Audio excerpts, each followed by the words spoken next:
मित्रांनो नमस्कार.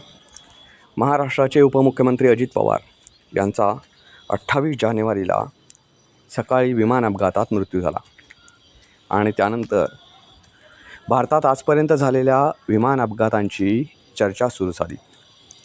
भारतात विमान अपघात हे काही नवीन नाही. अनेक नेत्यांनी आजपर्यंत विमान अपघातामध्ये प्राण गमावलेले आहेत. तरीसुद्धा भारतात आजसुद्धा अनेक नेते हे त्यांच्या प्रवासासाठी विमानाचा आवर्जून वापर करताना दिसतात. या विमान अपघातामध्ये इतक्या मोठ्या प्रमाणावर आणि इतक्या ज्येष्ठ नेत्यांचे प्राण गमावूनसुद्धा आजसुद्धा भारत या अपघातातून काही धडा घेतलेला नाही. भारताने या अपघातातून काही धडा घेतला नाही. त्याच्यातून काही ते बोध घेतलेला नाही. ज्या प्रमाणात विमान अपघात टाळता यायला हवेत तसे ते आजसुद्धा भारताला टाळता आले नाहीत. कमी करता येऊ शकतात, पूर्ण टाळता येत नाही, मला मान्य आहे. पण एवढे मोठे मी तुम्हाला आता यादी दाखवतो कोण कोण विमान अपघातात आजपर्यंत गेला आहे. ते जर तुम्हाला पाहिले तर तुम्हाला कळेल की अनेक थोर नेते, जे चांगले नेते होते भारतासाठी, ते विमान अपघातात ठार झालेले आहेत.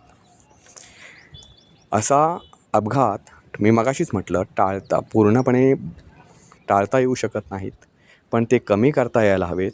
आणि तीच पहिली जी अपघातात चूक झाली ती चूक पुन्हा होता कामा नये. मग ते थोर नेत्यांचं विमान असू दे किंवा सामान्य प्रवाशांचं असू दे, हे अपघात तुम्हाला टाळता यायला पाहिजे. त्याच्यासाठी कुठेतरी आपल्या प्रवासी सेवेबद्दल किंवा अशा थोर नेत्यांची जी वाहतूक सेवा असते त्याच्यामध्ये बदल घडवणं गरजेचं आहे.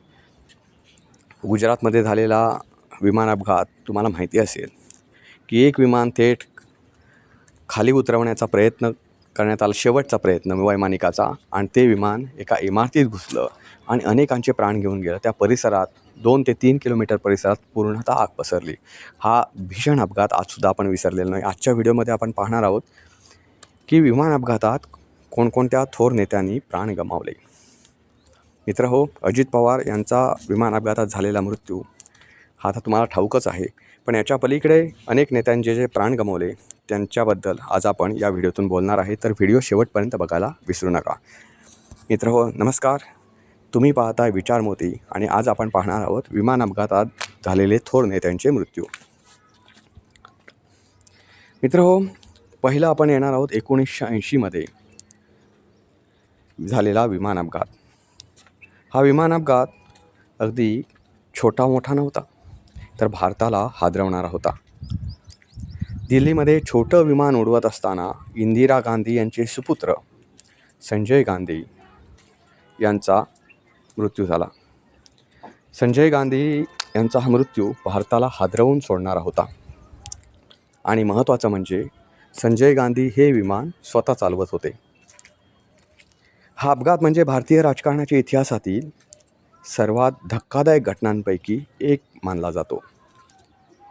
त्यानंतर काँग्रेसचे ज्येष्ठ नेते व माजी केंद्रीय मंत्री माधवराव सिंधिया यांचा विमान अपघातात मृत्यू झाला. ते साल होतं 2001.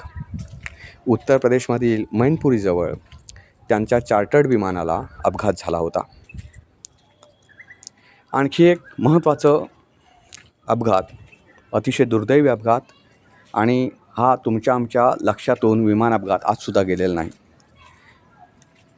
आंध्र प्रदेशचे तत्कालीन मुख्यमंत्री वाय एस राजशेखर रेड्डी यांचा आंध्र प्रदेशातील नल्लमल्ला जंगलाजवळ हेलिकॉप्टर अपघातात मृत्यू झाला. हा मित्रांनो मृत्यू इतका दुर्दैवी होता की या हेलिकॉप्टरचा संपर्क तुटला होता आणि ते भरकटत होतं. एवढ्या एका कारणास्तव या हेलिकॉप्टरचा शोध घेण्यात आला. नंतर असं कळलं की एका जंगलामध्ये हे हेलिकॉप्टर कोसळलेलं आहे आणि हे जंगलापर्यंत पोहोचणंसुद्धा तपास यंत्रणेला असेल किंवा सुरक्षा यंत्रणेला शक्य नव्हतं. खूप वेळ शोध घेतल्यानंतर वाय एस राजशेखर रेड्डी यांचा मृतदेह जळालेल्या अवस्थेत मिळून आला. या घटनेनंतर आंध्र प्रदेश राज्याच्या राजकारणामध्ये हलचल माजली होती. मित्रहो, 2011 साली अरुणाचल प्रदेशचे मुख्यमंत्री असलेल्या दोरजी खांडू यांचा हेलिकॉप्टर अपघातात मृत्यू झाला होता.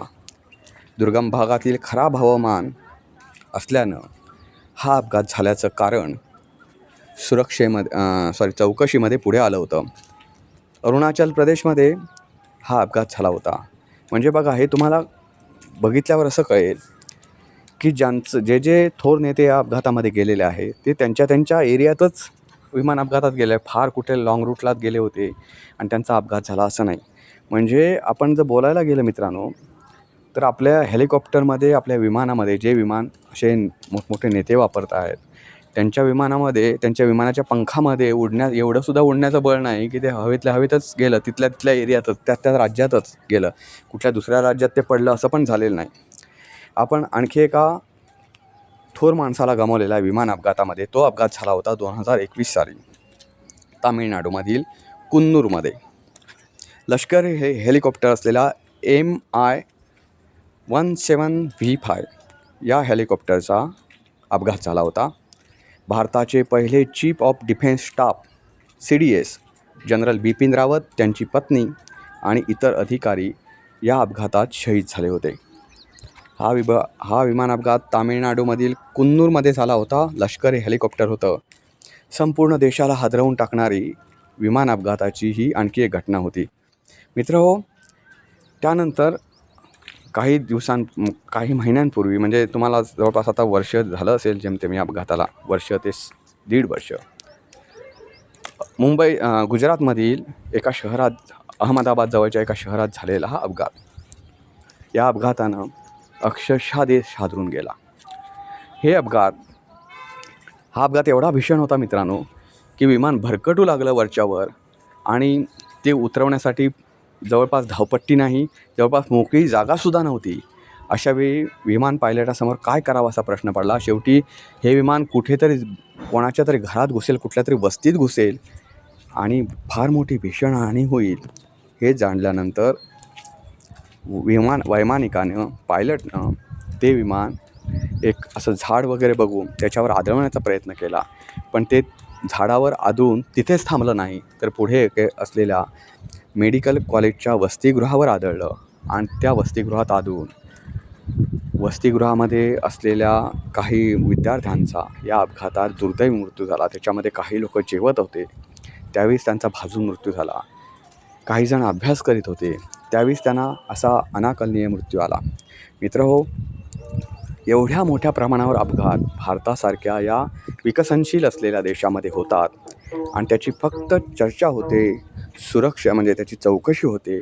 पण त्या चौकशीनंतर पुढे काय करायला हवं, उपाययोजना करायला हवं की जेणेकरून असे अपघात टाळता येतील. तर आजसुद्धा मी तुम्हाला इतक्या अपघातांची यादी वाजून दाखवली, आजसुद्धा या प्रकरणावर फारशी चर्चा होत नाही. अजित पवार यांचा मृत्यू, विमान अपघातात झालेला मृत्यू, हे यामागचं खरंच कारण जर सांगायचं झालं मित्रांनो, तर अशी काळजी न घेणं आणि एवढे मोठे मोठे नेते जातात किंवा एक प्रवासी असेल, कारण नेता असो की प्रवासी असो, सामान्य प्रवासी असो, त्याचा जीव हा भारतासाठी लाख मोलाचा आहे असं म्हणावं लागेल. त्यामुळे अशा प्रत्येकाच जीवाची काळजी घेण्याच्या दृष्टीनं विमानामध्ये काय बदल करता येतील किंवा विमानामध्ये काय तांत्रिक गोष्टी आणता येतील नवीन की जेणेकरून असे अपघात घडणार नाहीत, या गोष्टी लक्षात घेणं महत्त्वाचं आहे. इतर देशांच्या तुलनेत भारतामध्ये होणारे विमान अपघात हे खूप दुर्दैवी आहेत आणि महत्त्वाचं म्हणजे याच्याकडे कोणीही लक्ष देत नाही. आता अजित पवार यांचा मृत्यू झाल्यानंतर ही गोष्ट चर्चेला आली आणि किती थोर नेते आपण गमावलेले आहेत विमान अपघातामध्ये, याचं कारण पुढे आलं.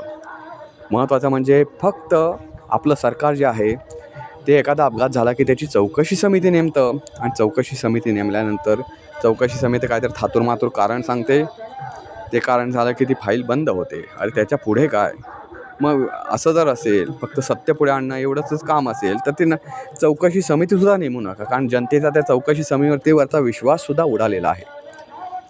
तर मित्रांनो, एकूणच वाढत्या विमान अपघातामध्ये, भारतामधील वाढत्या विमान अपघाताबद्दल तुमचं मत काय?